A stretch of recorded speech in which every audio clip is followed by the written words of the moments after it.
welcome to my channel. I am now live, I believe, on both Instagram and I'm live on YouTube, a YouTube live for the very first time. And so I'm going to allow for the algorithm. Certainly, I'm a little bit more familiar with the algorithm on Instagram. I'm going to allow that to kick in and certainly hope that it's connecting. Marvelous. Okay, so let's just see.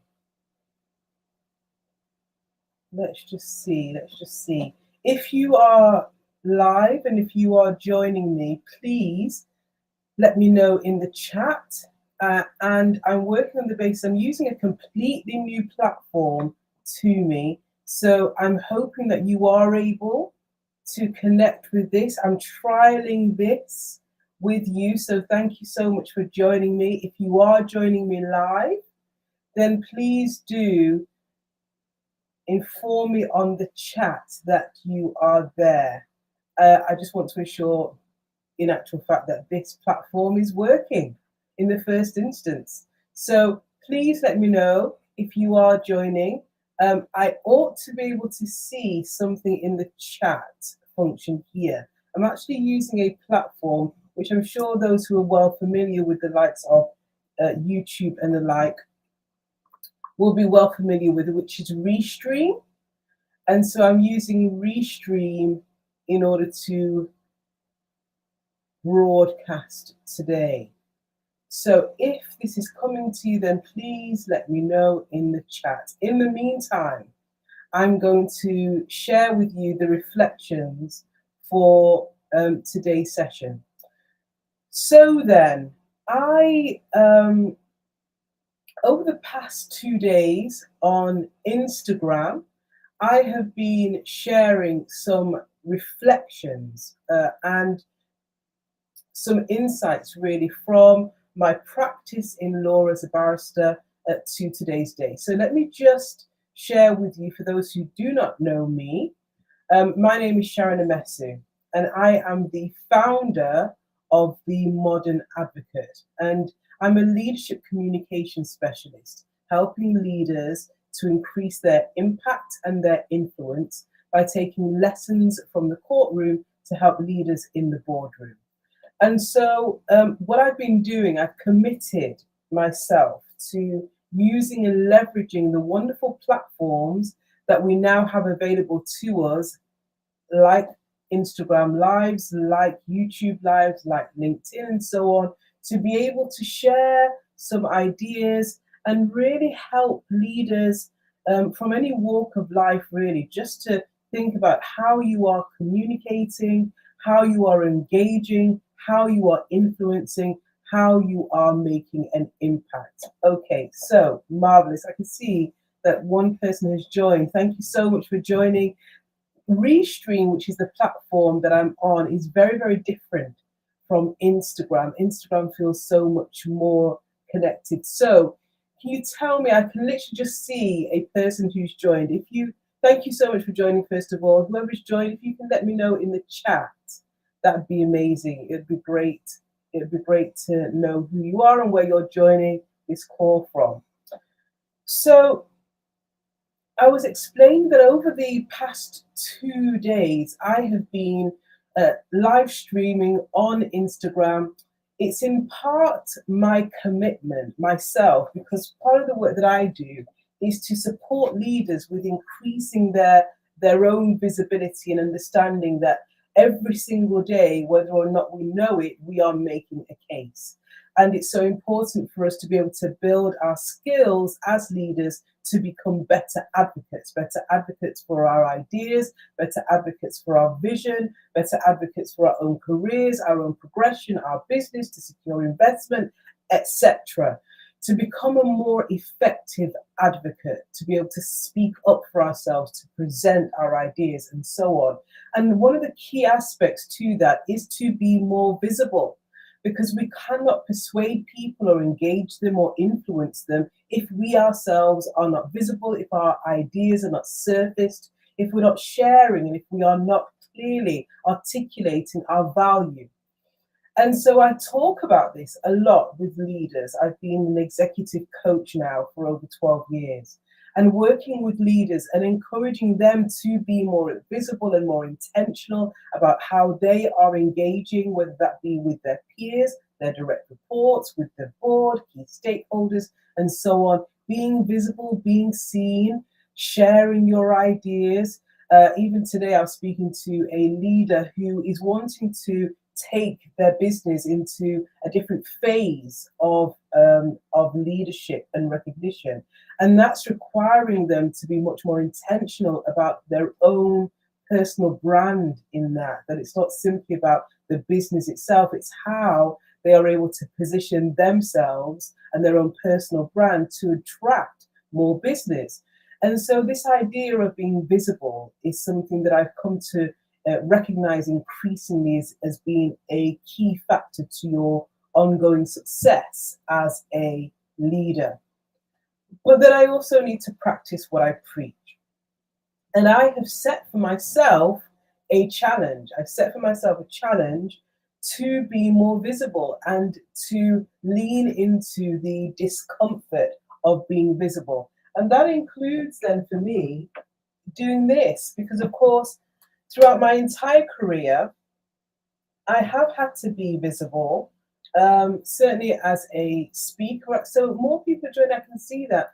And I'm wondering about this because I can't see any comments in the chat. And so I'm actually going to set up my Instagram on my phone and see whether or not that is of any aid to this, because at the moment, I can't actually see who is visible, who isn't, and so on. So I'm going to just be smoothly, clearly, entering into, there we are. I've got my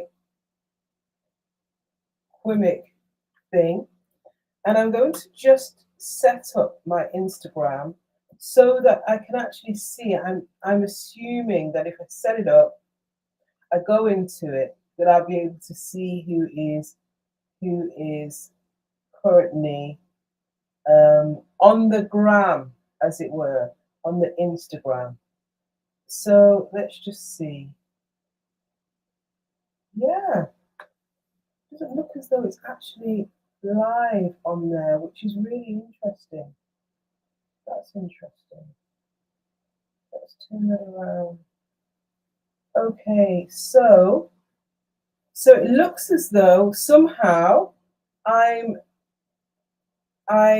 believed I was live on Restream for Instagram, but it doesn't look as though I am. So yeah, Fee.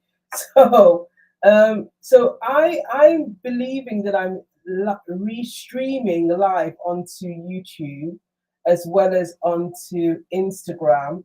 However, at the moment, it looks as though I'm only streaming into Instagram and not onto YouTube and Instagram. So something seems to be going wrong there, and I need to have a look at that platform. Hence, I'm just going to address my attention to this microphone and this platform. And we'll have to work on Restream on another day to ensure that that when we are streaming, we are actually streaming. So then, turning to Instagram here. This today, I'm going to be talking about essentially the key lessons that we can learn from over almost 2,500 years ago on this idea of communicating to connect. And I really believe that we are in incredibly interesting times as far as trust is concerned, whether that be trust in the workplace or that be trust in our institutions, whether it be trust in our leaders, trust in our businesses, and so on.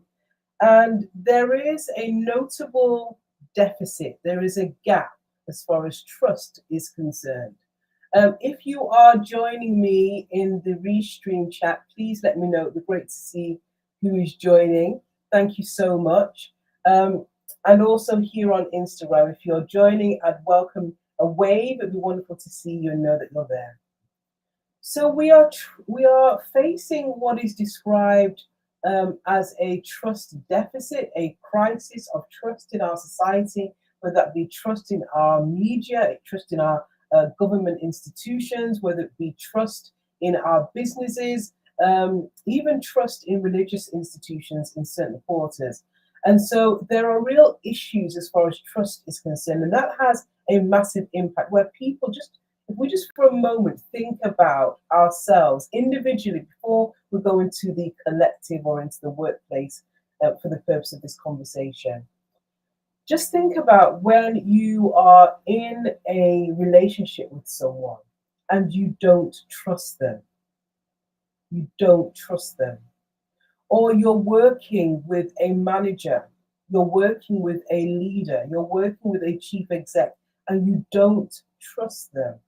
You don't feel that they are trustworthy. You don't feel as though they have your back. In fact, what you're concluding at times is that they are stabbing you in the back. Just think about that sensation, that sentiment, how it feels to be in that situation where you are not sure that the person who is supposed to be walking alongside you, supposed to be in partnership with you, supposed to be supporting you, that rather than them having your back, they don't have your back. And in fact, you feel as though they may well stab you in the back.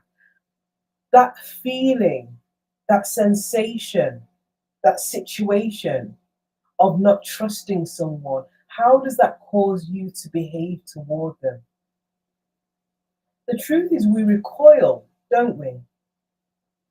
We withdraw, we're reticent, we're reluctant to engage with them. We don't share with them our best ideas because we're not quite sure that they will have our best interest at heart when dealing with, when sharing that information. We have real issues and challenges when we don't find people trustworthy.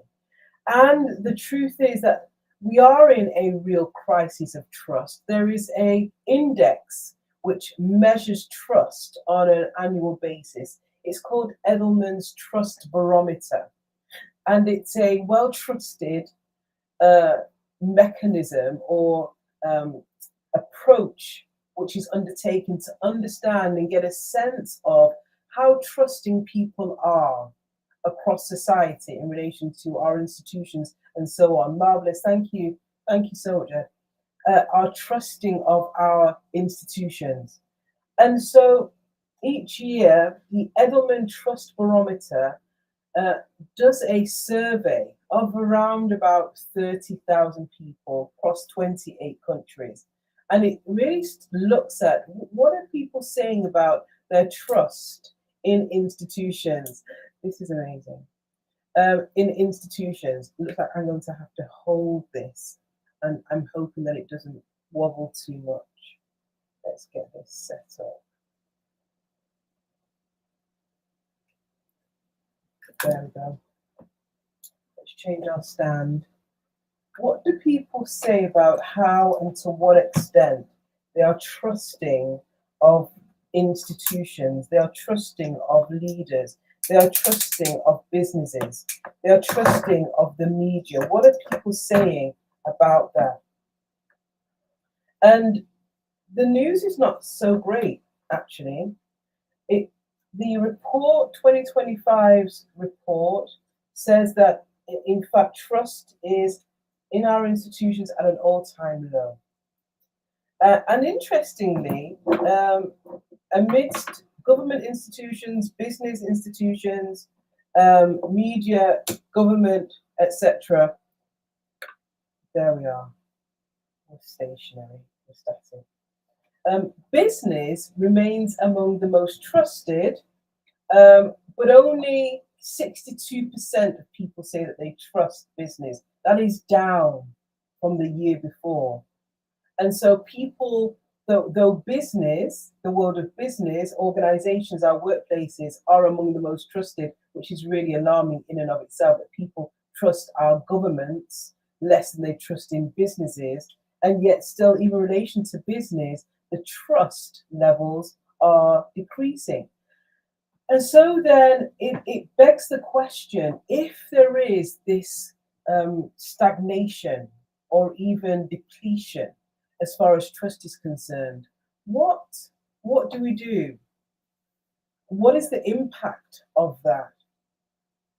What do we see in our workplaces when people don't trust each other? What happens to our cultures? Hi, Lorraine. Lovely to have you. Thank you so much for joining. What happens in our institutions? What happens in our cultures? What happens in our teams when there is a lack of trust? How well do people perform? How well do people collaborate? How well do people connect? What communication is it like? What is communication like when there is a lack of trust in our workplaces? And so the importance of us being able to, one, identify the importance of trust and be able to build trust, to close the trust gap, as it were, if you will, between our colleagues and our leaders, between staff and managers. That's a critical skill in the 21st century. And I would stress even more, in fact, that in the age of AI, where there is a real question that exists that overhangs, doesn't there, in relation to authenticity and what's real. I'm telling you, it is so alarming now. Some of the videos that can be generated, people that have got alter egos, they've got all people creating all sorts of duplicates of themselves, where there is genuine question about what is real, what is authentic, right? And so if ever there were a time where leaders needed to be able to build those skills that would enable them to build trust, to be regarded as trustworthy, to be seen by their colleagues as reliable, as being people of their word, then that is now.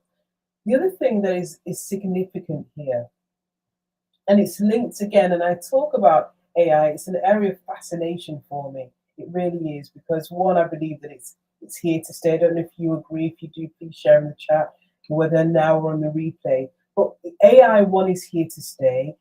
AI, the disruption that AI has caused and will continue to cause is significant.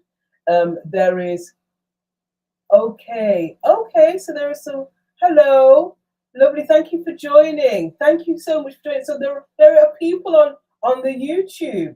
Thank you so much, Mawaski. I really appreciate your comment. Marvelous. Keep it available for feedback, playback. I certainly will if I'm able to. I'm so it's clearly broadcasting to YouTube. It looks as though it's not broadcasting to Instagram. All right, well, that's really handy. Thank you for joining so much. I'm really thrilled to have you here. And I'm talking to both the Instagram. I'm going to have to address both cameras now. I'm talking to both the Gram and the YouTube, and I'm talking about leadership communication. So for those who are joining the call just now, I am Sharon Amesu. I'm the founder of The Modern Advocate, and I'm a leadership communications specialist. And I help senior leaders to increase their influence and their impact using and taking lessons from the courtroom and helping them in the boardroom. I was a criminal barrister. For those of you, I don't know where you are joining us from. If you can tell me in the chat where you're joining from. I know there's something of a delay, but if you can tell me where you're joining from, that would be amazing. So I was a criminal barrister. If you're based in the US, then you may use the word lawyer, perhaps. I was a criminal barrister in the UK. A barrister is a person who wears a wig and gown and goes into a criminal court. And I did that. I practiced as a barrister for 16 years. And there were key lessons that I learned from my time in practice that I found invaluable in helping leaders now as an executive coach. And so I support leaders who are having to make difficult decisions, who are having to convey complex information, who are having to deliver presentations at board level, who are having to have high stakes conversations, difficult conversations, and so on. I also help teams and help them to communicate more effectively. And I have been sharing, in particular over Instagram, the importance of leaders being able to communicate effectively and share their ideas more effectively. And there are lessons. There are lessons from the courtroom that can help leaders to be more effective in the boardroom and in any other room that they're having to convey their ideas, to persuade, to influence, to engage, to advance, and so on. I was touching on the fact that there are real issues as far as trust is concerned. And the point I was about to make before I moved on was to share even a conversation that I had recently where an organization is having to convey to employees about the AI adoption taking place in their organization. And if there is anyone on this call or on the replay, no doubt you will have had to have some conversation at some level about AI adoption in your organization, what that will mean for your organization, for your team, and even for your role. There are some organizations that are just introducing these initiatives, introducing these change programs, etc., and not actually having any candid, honest, transparent conversations around them. There are others who are introducing them, they're trying to convey information, but they're not doing so very effectively. And there are some who are just introducing it without any information at all. It's just you will hear what's happened when it's happened already. Any one of those, right now, is impacting trust massively in the workplace. And even today, I had a conversation with a leader who was conveying the real challenges that they are having with colleagues who are feeling that change is being done to them. Many are concerned that they're going to lose their jobs, and that's the reality, isn't it? And if that's something that you are experiencing, if those are conversations that you're having in your workplace, please share in the chat. I'd really welcome. And it may well be that you're not having to have that direct conversation with your manager, with your boss, or with your chief exec. It may well be that it's something that you are experiencing in your own organization that you run yourself. AI is here, of course, it's an amplifier, it's an enabler, etc. But either way, wherever we stand on this, we are facing disruption. And that disruption can often breed and bring about this sense of unease, dis-ease, discomfort, uncertainty, worry, and in turn, question and mistrust. And so it really then challenges us as leaders to be able to be more effective in our communication, to help people, to guide them through this process that they're experiencing, this disruption that they're experiencing. And building trust is so important as a leader because it helps to drive performance. When people feel as though you have their back, then they're more willing to engage with you. They're more willing to offer their discretionary effort and their contributions and their ideas, all right? They're more willing to believe that you've got their back. And so when you make a decision, you tend to get less question and inquiry for people who are trusting that you're making good decisions on their behalf. And the other thing that it does, amazing, Lorraine, you've got AI has been introduced in your organization. Yes, I'm sure it will be used for less work. I know, Lorraine, it's a real concern. It's a concern about, what AI is going to mean in any individual organization, in any sector, in any industry. Much is unknown, in all honesty. I suspect that so much is perhaps on either end of the spectrum for those who perhaps are of the opinion that it's really not going to make a difference. They're already wrong. It already is making a huge difference in every sector. For those who exaggerate it and believe that there will be no jobs of the future, I personally believe that that's incorrect. And if you look at any form of research around this, it's about job displacement, but not always about job replacement. And certainly there'll be new jobs that will come through, won't there? Because there'll need to be those who have an understanding of AI to be able to operate the AI, LLMs, etc. So all of those skills will have to be reskilling, upskilling, and so on to really understand and navigate this new world. Either way, the fact of the matter is that there are real challenges and questions that people have about trust all around us. And so then, what I'd like to share with you, and if you are connected on YouTube, then please say hello. I know that one person has been able to comment, and that's been wonderful and welcome. And if you are still here, if you're on the Instagram, if you're on the gram, then please let me know as well. I'd welcome you just letting me know that you're there. All right, so I wanted to share with you key lessons on how to communicate more effectively as a leader, with lessons that date back almost 2,500 years ago. All right.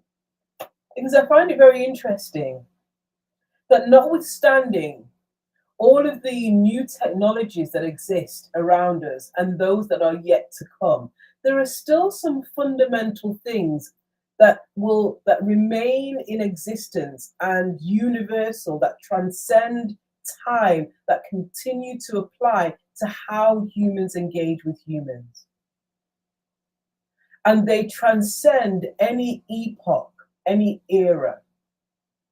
And what I'm going to be sharing with you today dates back to the age of the Greek philosophers and the public courts and the public square around about 2,400 years ago. And in particular, I want to share with you the learning and the teachings from someone called Aristotle. Because Aristotle, he was born in northern Greece, in a place called Stagira, and he was renowned throughout history now of teaching the key principles of persuasion. In other words, how do we influence someone? How do we get someone to engage with our ideas? How do we get someone to trust us? How do we get someone to follow us? He was very keen in teaching that in what's known as his Lyceum, which was his school where he would teach people through walking. And he merged the body with the movement as well as with oratory skills. He blended the two. And so he, in teaching about persuasion, the ability to influence and engage and share your ideas, he introduced these three key pointers. He described them as the proofs, the way in which you would persuade. He described them as the proofs, pisteis, all right, the means of persuasion. And he said the first of these is logos, the second is pathos, and the third is ethos. Logos, pathos, ethos. And it's really fascinating that the principles which he espoused through these proofs still stand in good stead today in relation to how we teach communication skills, how people engage with us as communicators. They still stand in good stead today. And first of all, then, in relation to ethos, he says this, well, logos, let's start there. Logos, he says, when we are communicating, when we are engaging with people, when we are delivering a presentation, when we're having a difficult conversation, whatever it might be, whatever that form of communication is, what we are saying really has to make sense. It has to make sense to the listener. We can't be using inflated, exaggerated, or a line of thinking where there is no logic to it. It just makes sense. Hey, Monique, lovely. Thank you so much for joining on the gram. That we can't be articulating something that actually there is no logic to what we are saying, or we're exaggerating it. So I'll give you an example. Hey, Fiona, thank you so much for joining. I'll give you an example that if in court, for example, if I was delivering a closing speech to the jury, And I was putting forward, I was positing a view which suggested that everyone held this view. Everyone on the planet held this particular view. Immediately, there would be internally within the jury an inner resistance to that very notion, because there would be something that would say, well, how do you know? How do you know that everyone holds that perspective? How do you know that this is something that is embraced and endorsed by everyone? There'll be question about that because it was such an exaggerated figure. It's so outsized to reality. And so instead, what you'd say is most people or many people, you'd articulate something that would make sense. Work with you, Matt. Hello, how are you doing? You'd articulate it in a way that would make sense to the listener. You'd use logic in explaining this idea and putting across this idea. And so he says that in order for you to be persuasive, then what you're saying has to be logical. There has to be logic to it. The second point that he makes is in relation to pathos, all right? And this is, you can tell people basic facts. You can just give people the bare facts of a particular point. It may well be, for example, that you're having to restructure in your organization. It may well be that you have to make some cuts. It may well be that you have to make some redundancies. It may well be that you're having to convey some difficult information, all right? And factually, you may just have to lay down the data. But what Aristotle teaches us is this, that in order to do that in a way that gets people to buy into that, to follow you, to trust you, welcome again, Avesta. Thank you, Avesta Hair Academy. Thank you so much for joining. Thank you, Joe, as well. In order for you to be able to secure that engagement, to have that influence, then there needs to be something called pathos. That is, people need to connect with what you're saying on an emotional level. It's often said that people don't connect. Thank you. Hey, people don't connect with you simply on facts, on their logical mind. Actually, what connects people, we buy even, our purchasing habits are based on emotion, our emotional connection to something. And so Aristotle teaches us that. He says, in fact, if you want to influence someone, if you want to engage them, if you want to move them, then you have to use something that will connect with them instinctively on a deeper level. It's one of the reasons why we use storytelling. And in future lives, I'm going to talk about the power of being able to tell your story and the importance of being able to tell your story, whether you are wanting to progress in your career, whether you're a leader at the top of a tree, whether you are wanting to accelerate your business, being able to tell a story and being able to do that in a way which engages people, which takes them on a journey and helps them to see the importance. All of that is really key. Tell me in the chat, please, if storytelling is something that you do in your work or you're learning how to do that more effectively. I'd welcome being able to hear and see that. But he says that we have to be able to connect on an emotional level. Pathos. Being able to tell a story in a way, thank you so much, being able to tell a story in a way that engages, that moves, that helps people to connect to something that transcends even our logical mind, that deeply touches us. And so he says, pathos is a key ingredient to this means of persuasion, pisteis. And the final one is ethos. Now, this is really interesting, and I'm going to, in tomorrow's live, go into a bit more detail about ethos, actually, because there are 3 parts to it that Aristotle speaks to. But he says, for an audience, for the person in front of you, that could be many people, or it could be one person, whoever it is that you're wanting to influence, whoever it is that you're wanting to persuade, whoever you need to bring alongside you, to walk alongside you, to trust that you're going in the right direction, to buy into your vision, whatever it might be, whoever that is, he's saying that they have to believe in your character. Now, I'm going to just jump over this very steadily, because there are those who might question issues of character that we might be seeing in modern leadership, and whether or not people can, that is a key ingredient. I would argue, I would posit that it still is a huge issue, and sometimes people do giant leaps in order to get past that and trust that there are best interests at heart. But essentially, at its heart, what he says is ethos is this belief that the person, you as a leader, you believe that you know what you're talking about, and that you have the best interest of the person at heart who you're delivering the message to, and that you're a person of integrity.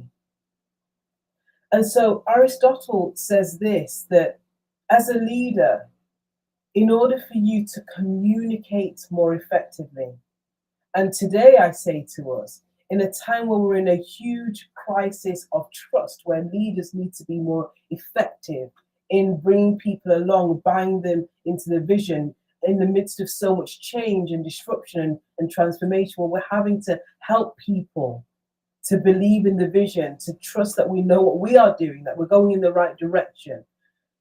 It's so important for us to be able to communicate and have what Aristotle described as the means of persuasion, and that is logos. Ensuring that when we are sharing our ideas, that there is a logic to our ideas, that the actual information that we are sharing makes sense fundamentally, that it makes sense. And he says pathos, the ability for us to share not simply the data, not just simply the facts, the information, but do we share the story?